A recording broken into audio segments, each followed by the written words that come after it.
Ora, o Senhor é o Espírito, e onde está o Espírito do Senhor, aí há liberdade.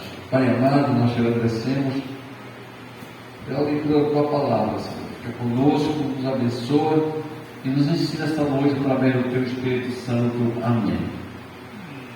Alberto canta o louvor e já contribui com a oferta. Eu estou meio cansado devido à atividade do dia aqui, que não foi fácil. Estamos desde 4h30 da manhã em atividade, né? E nós estamos aqui mesmo na misericórdia de Deus.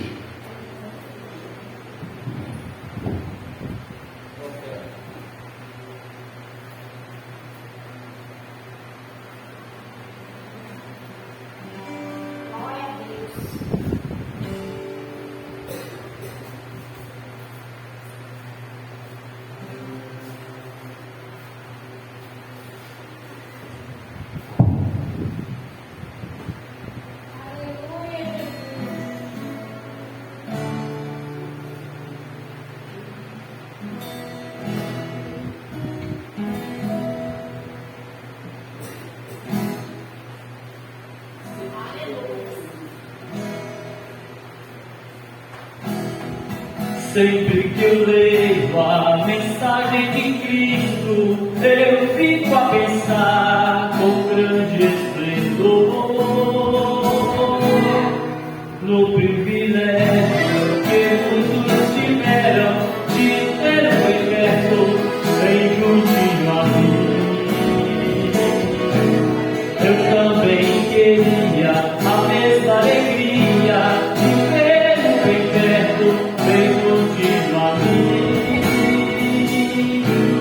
Meu ser não aceita o que está na tela, é falsa a inspiração do Cristo. Não creio, não creio no Cristo vencido, creio que a amargura sem plano virou. Eu creio no Cristo de novo alegre, eu creio no Cristo que é vencedor. E um dia também ele face a face, e assim eu creio pela minha fé. Oh, aleluia, vencedor. Creia Jesus, como Ele é. Oh, aleluia, vencedor. Creia Jesus, como Ele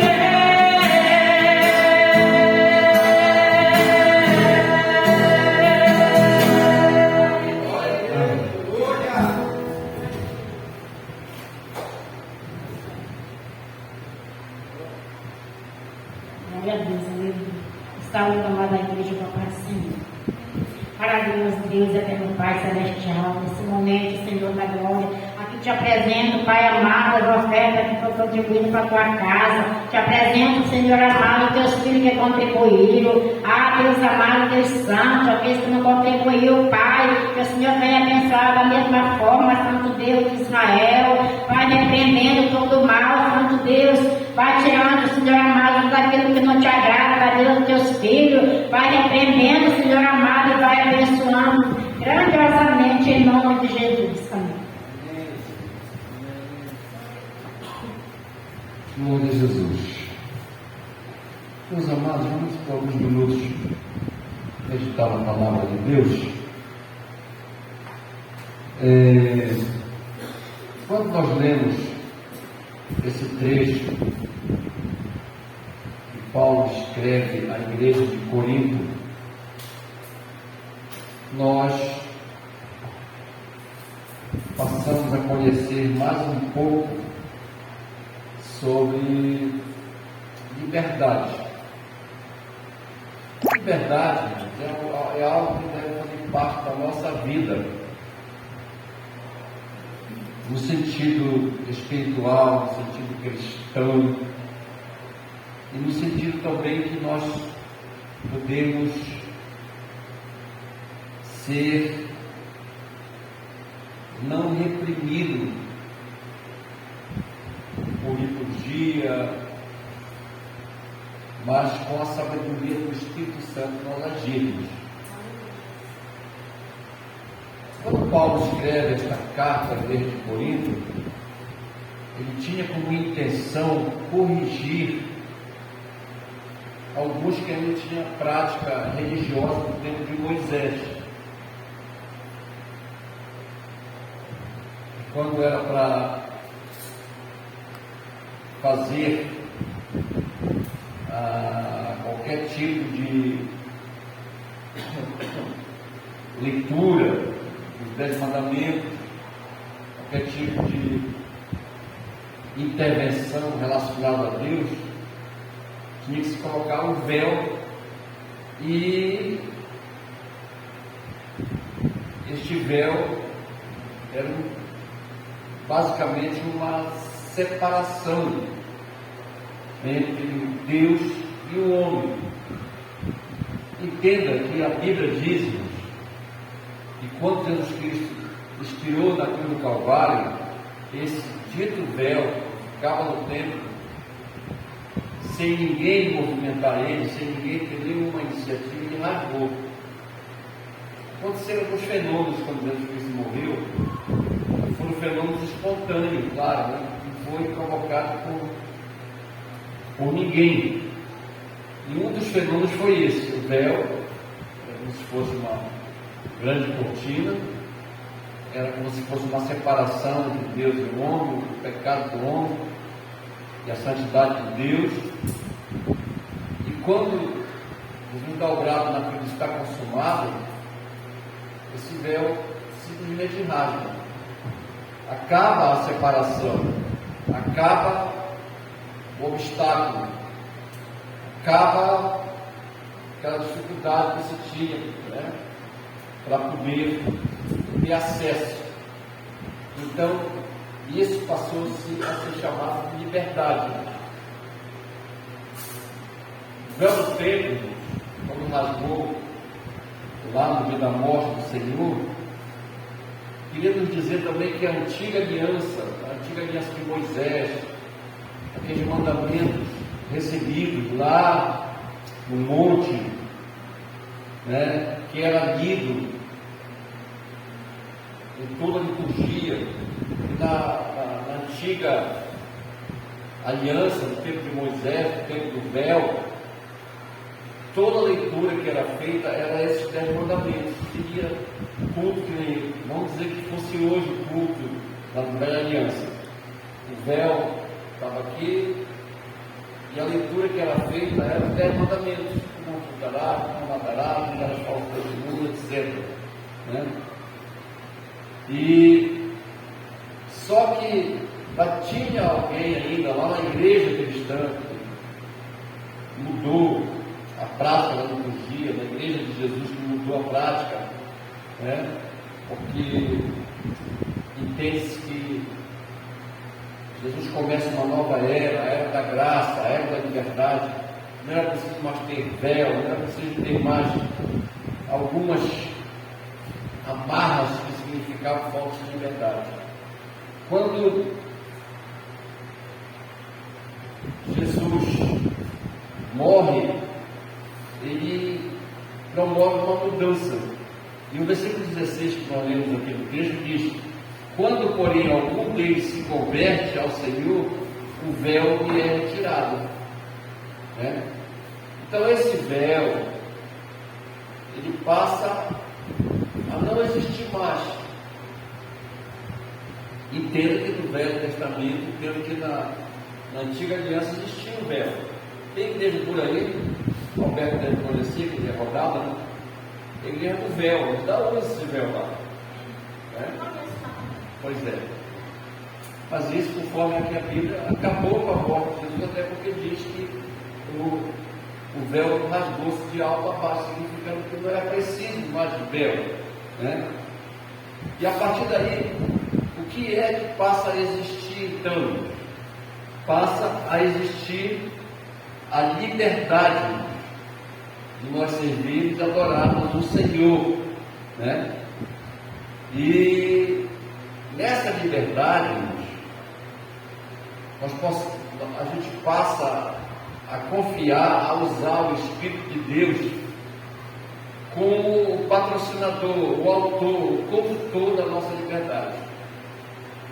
E quem diz isso é Paulo, que nesse trecho diz: ora, o Senhor é o Espírito. Deus, Ele é um Espírito. Deus não é um corpo que nem nós. Às vezes se usa na própria palavra alguns termos dizendo a mão de Deus.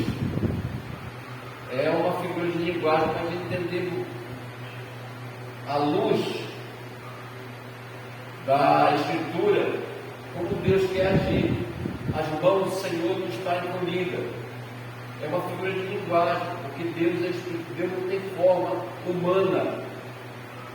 Deus é Espírito. E está dizendo aqui o trecho: ora, o Senhor é o Espírito. E onde está o Espírito do Senhor, há liberdade. Então, não somos mais presos a um sistema, presos a uma lei, presos a um ritual. Tem que ser daquela maneira. Se não tiver o véu, Deus não fala. Se não tiver o véu, não vale a leitura, né? Não pode fazer isso, não pode fazer aquilo, mediante os mandamentos de Moisés, porque senão, né, nós vamos ser punidos. Então, o que nós entendemos pela palavra de Deus, irmãos, é que quando o Espírito de Deus está agindo no culto, agindo numa liturgia, existem algumas coisas que nós precisamos considerar. O Espírito de Deus, quando age numa reunião como essa, parece que foi domingo passado, né, que o culto aqui estava tão gostoso, Deus começou a se manifestar, né? Ouvir a presença de Deus aqui no nosso meio. E o que é isso, irmãos? É a liberdade do Espírito de Deus no nosso meio. Ele impede os adoradores a fazerem coisas que os homens podem até parecer estranhos. Eu quero aqui, irmãos, falar algumas coisas, claro, no ponto de ensino, mas é preciso que a gente, né, sempre, usando a palavra de Deus, trabalhe em algumas práticas que às vezes é interpretado de uma maneira errada, né? Tem muita coisa, irmãos, que às vezes são entendidas como coisas do Espírito, e às vezes não são coisas humanas.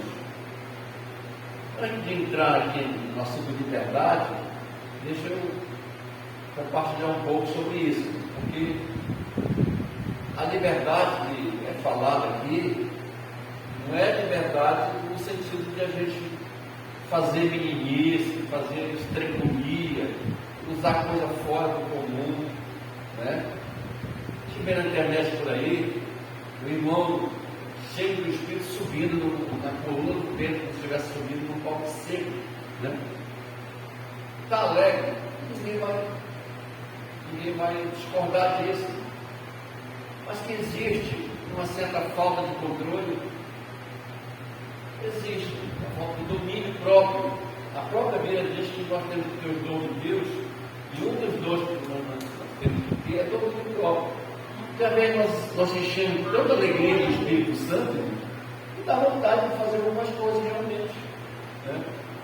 Mas aí na hora entra o domínio próprio, que é um dom que nós temos, que nos controla. Eu já vi tanta coisa em igreja. Estava no culto lá em Concórdia do Pará, e a irmã, até a amiga nossa, que estava hospedada na casa dela, uma sala. O agir de Deus foi tão grande na igreja que ela não parou de pular, rodar. Numa dessas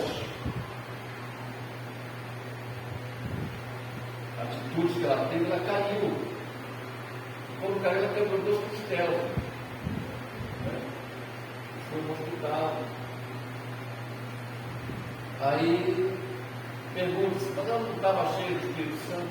Ninguém vai discordar sobre isso. Nós devemos entender, eu estou falando antes, que